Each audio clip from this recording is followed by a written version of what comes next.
Hello everybody, and welcome back to another episode of Edmund's Maths. Now, today we're going to finally be starting the problem of two masses in deep outer space which are going to come together under their own mutual gravitational attraction. So, what are we actually going to be looking for here? Well, first of all, we need to set our problem up and define a coordinate system.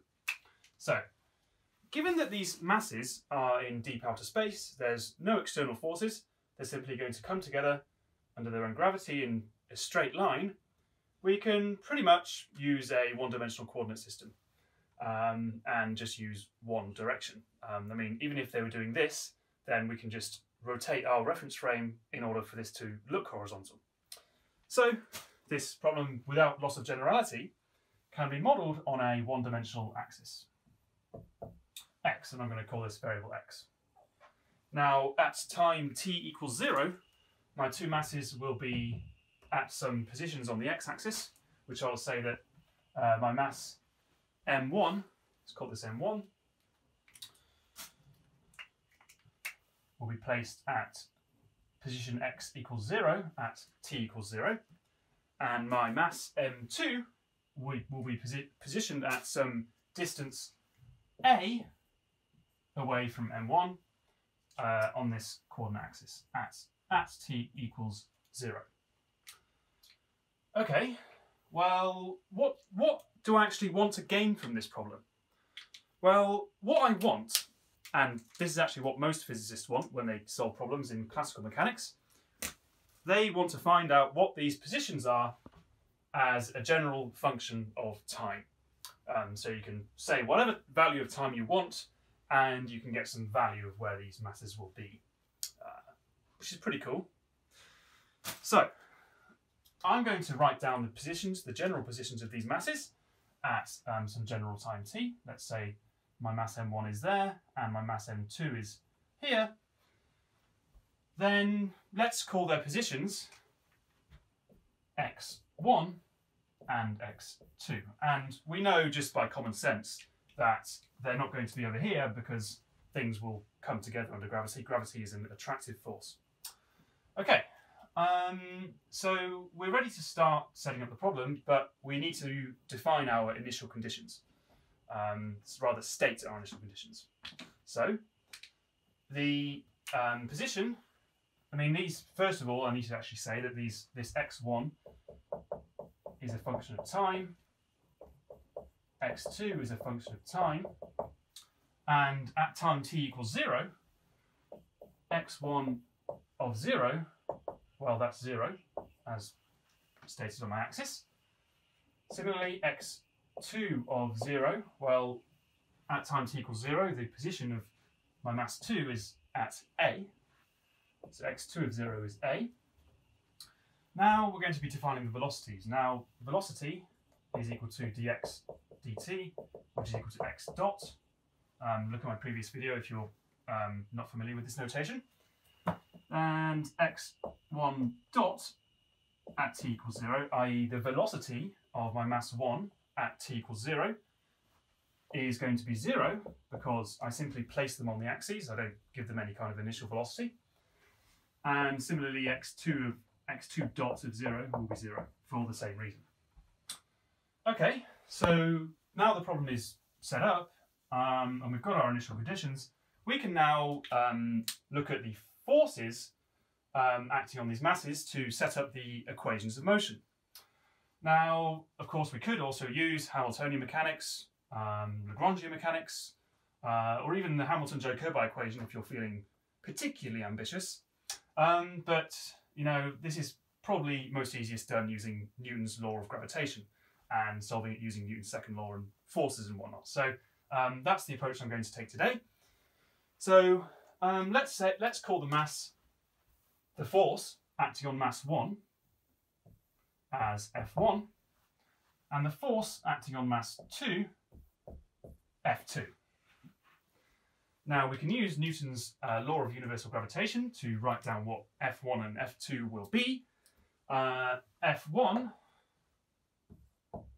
will will be equal to, well, F1 acts in the positive x direction, so we have a plus here, and we have big G, M1, M2, over the distance between the masses squared. Now, this is where the difficulty in the problem comes, because the distance between the masses keeps changing, keeps getting closer together. So how can we write down the distance between the masses? Well, we can just define what this is. I mean, this is the distance between the masses as a general function of time. So we just need to write down what that distance is. And we can do that because we know that this distance here is x2. We know that this distance here is x1. And this distance is just x2 with x1 subtracted off. So it's going to be x2 minus x1. Okay, so we divide by Newton's law of gravitation. It's an inverse square law, so we divide it by the distance between the masses squared. And similarly, F2, now F2 points in the negative x direction. We could use Newton's third law here and just say that because it's there are no external forces acting on the masses, it will just be the negative of F1. Or we could just use Newton's law of gravitation again. Either way, we get minus gm1 m2 divided by x2 minus x1 squared. Okay, so we've got the forces acting on the masses. Now all that's left to do is use Newton's second law to relate these to the accelerations of the two masses. Now, Newton's second law is stated as F is equal to mass, talking about the general formula here, the time derivative of the products of the mass and the velocity. And I've put underlines here because in general Newton's law holds for 3 dimensions. But we are only actually working in 1 dimension here. So we can actually drop the vector notation and use scalar notation, which is very nice. If you want to be really pernickety, you could say, well, you know, x, the position is just a 1-dimensional vector, it's just x. Yeah, but there's no point in that. So yeah, we don't have to use vectors. Okay, we know the mass is constant, so the time derivative can be moved on to the x dot, and we know that that is equal to the second derivative of the displacement, which is x2 dots. Again, look at my previous video. If you're uncomfortable with this notation, then please look at my previous video. Okay, so we can now use Newton's second law on these, and therefore F1 will be equal to the mass of m1 times by the acceleration of m1, which is m1 times x1 double dot. And of course, this will be a function of time, because if x1 is a function of time, the acceleration will bloody well be a function of time in general. And of course, this will be m2 times x2 double dot for the same reason. Okay, now all that's left to do is just tidy things up. So we, the m1s cancel here, and the m2s cancel here, which is very nice. And we can finally write down our 2 equations of motion as x1 double dot is equal to g m2 over x2 minus x1 squared, and x2 double dot is equal to minus gm1 divided by x2 minus x1 squared. Okay, so now we have 2 equations of motion for our 2 masses, and because these are second order differential equations, in order to be able to solve this system fully, for each second order equation we need 2 initial conditions, and we have 2 second order equations, therefore we need 4 initial conditions.